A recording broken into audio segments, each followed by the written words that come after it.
ख्रीष्टर अति बहुमूल्य नाम समस्त प्रेमर नमस्कार।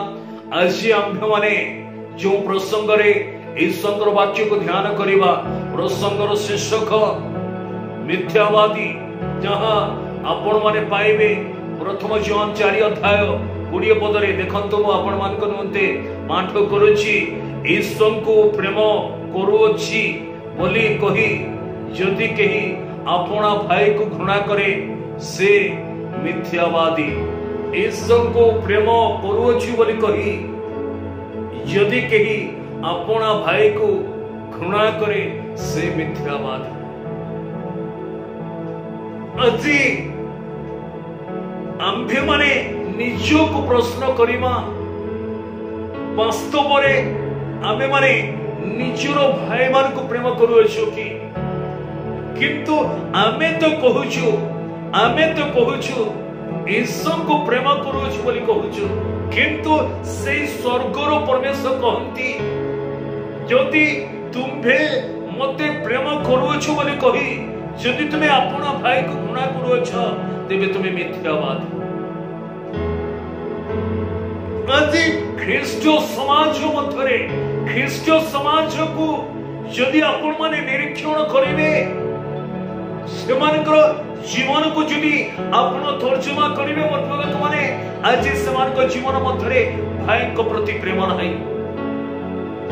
अनेक विश्व रे सेमाने अपना भाई को सेमाने घृणा करूछंती, किंतु सेमाने गोटे छात तल को आसी ईश्वर को गौरव करूछंती, ईश्वर को नाम को सेमाने उच्चीकृत करूछंती, किंतु सेमाने को जीवन मध्य से प्रेम नाही। मोर प्रिय लोक माने किंतु ईश्वर कहंती यदि तुमे मते प्रेम करूछ बोली कहूछ अपना भाई को घृणा करूछ तेबे तुमे मिथ्यावादी।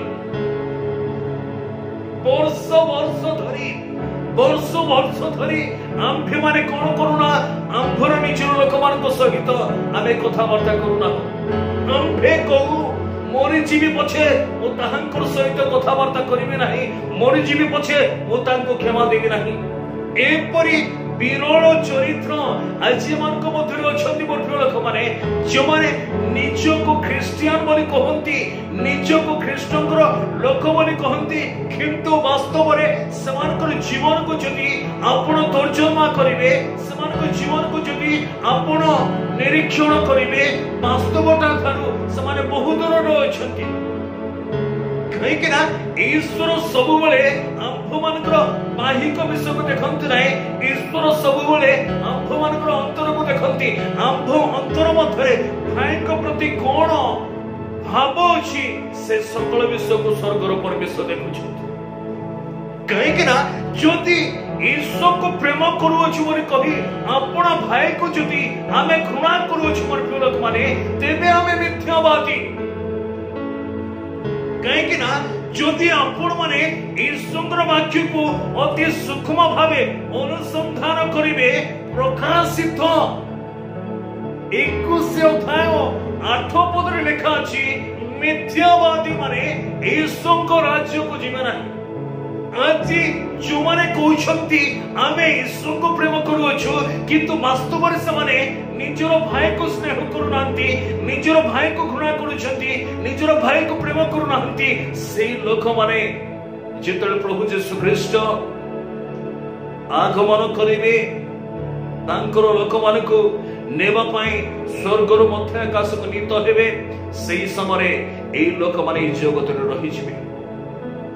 जो माने आज कहउछंती आमे तांको प्रेम करूछु किंतु से परमेश्वर कहउछंती यदि तुमे मते प्रेम करूछु बोली कहउछो तेबे तुमे अपना भाई को मते प्रेम करिवार अछि। यदि तुमे अपना भाई को प्रेम करूना अपना भाई को तुमे यदि घृणा करूछो तेबे तुमे मिथ्यावादी मानकर स्थान कोठी जानि छथि मोर प्रिय लोक माने। कहीं ना सिद्धि की ईश्वर वाक्य को आपण माने ध्यान करूनांती, ईश्वर वाक्य को सेतिकी आपण माने अध्ययन करूनांती। प्रकाशित 22 अध्याय 15 पदरे लिखा अछि मिथ्यावादी माने स्वर्ग को जीवे ना। भाबुचंती आज आपण माने माने ईश्वर को जानिछंती, ईश्वर को ग्रहण करिछंती, ईश्वर को प्रेम करिछंती बोली ऊपर ठाउरिया जीवन यापन करी छलना रे जीवन यापन करी भाबुछंती आपण माने स्वर्ग रे गृहीत हेबे। किंतु स्वर्गर परमेश्वर कहउछंती आपण कदापि ईश्वर को राज्य रे गृहीत हे पारिबे ना, कहि कि ना आपण आपनकर भाई को, आपनकर भौणी को, आपनकर कुटुंब लोक को आपण स्नेह करूना, प्रेम करूना, घृणा करिछंती, जो द्वारा आपण स्वर्ग रे देखा जिबा नाही, जो द्वारा आपण स्वर्ग रे देखा जिबा नाही, आपनकर स्थान नरक रे बर्फी लोक माने। कहीं कि ना ईश्वर कहिले जदि आपण माने सेही प्रथम जन 4 अध्याय 8 पद को देखिबे, जे प्रेम करे नाही से ईश्वर को जाने नाही, कारण ईश्वर तो प्रेम बोली लिखा अछि। ईश्वर वाक्य प्रथम जन 4 अध्याय 8 पद रे लिखा अछि, जे प्रेम करे नाही से ईश्वर को जाने नाही, कारण ईश्वर तो प्रेम बोली लिखा अछि। जदि आपण माने प्रेम करू नाहंती, आपण माने ईश्वर को जानि नाहंती। मोर प्रिय लोक माने निज लोक मान को विरुद्ध रे आपण षडयंत्र करिसथि, निज लोक मान को विरुद्ध रे आज आपण माने बचोसा करिसथि, से आज निज लोक मान को विरुद्ध रे आपण निंदा प्रकट करिसथि, आपण के स्वर्ग रे गृहीत हे। मोर प्रिय लोक माने कहि कि ना सेही प्रथम जन 4 अध्याय 20 पद रे लिखा अछि, जे ईश्वर को प्रेम करूछि बोली कहि आपण भाई को घृणा करूछि, से मिथ्यावादी। आपण माने मिथ्यावादी। मोर प्रिय लोक माने जदि वास्तव रे आपण निज वास्तव रे आपण माने जदि ईश्वर को प्रेम करि थांते, तेबे निजे गोटे भाई को आपण घृणा करि न थांते, गोटे भाई रो विघ्नर कारण हि न थांते। আজি भाई को विरुद्ध रे आपण बचोसा करिसथि, भाई को विरुद्ध रे आज आपण षडयंत्र करिसथि, अनेक समय से भाई को आपण कष्ट दउछथि। किंतु स्वर्गर परमेश्वर कहउछथि, जदि तुमे ईश्वर को प्रेम करूछ बोली कहि आपण भाई को घृणा करूछ, तेबे मिथ्यावादी। मिथ्यावादी भी के मोर प्रिय लोक माने मिथ्यावादी माने स्वर्ग को जिबे। जदि तार तळअंश को देखिबे, से स्थान मध्य लेखा अछि, तळअंश को देखिबे, से स्थान मध्य लेखा अछि, जो लोक देखिथिबा भाई को प्रेम करू नाही, जो भाई को आपण माने देखुछंती, जे भाई आपण मान को मध्य रे अछंती, आपण मान को गहन रे अछंती, से भाई को जदि आपण प्रेम करि पारु नाहंती, जे ईश्वर को आपण देखि नाहंती, तांको किपरि प्रेम करिवे? मोर जो भाई आज आपण मान को गहन रे अछंती, आपनकर अंचल रे अछंती, प्रथमे से भाई को प्रेम करंतु। मोर प्रिय लोक माने प्रथमे से भाई को स्नेह करंतु, प्रथमे से भाई को सम्मान करंतु, तेबे जाको आपण कहि परिबे जे मो ईश्वर को प्रेम करिछु। कहि कि ना लेखा गला, देखिथिबा भाई को जदि प्रेम करू ना, तुमे तो मते देखि ना, तुमे केंति मते प्रेम करि?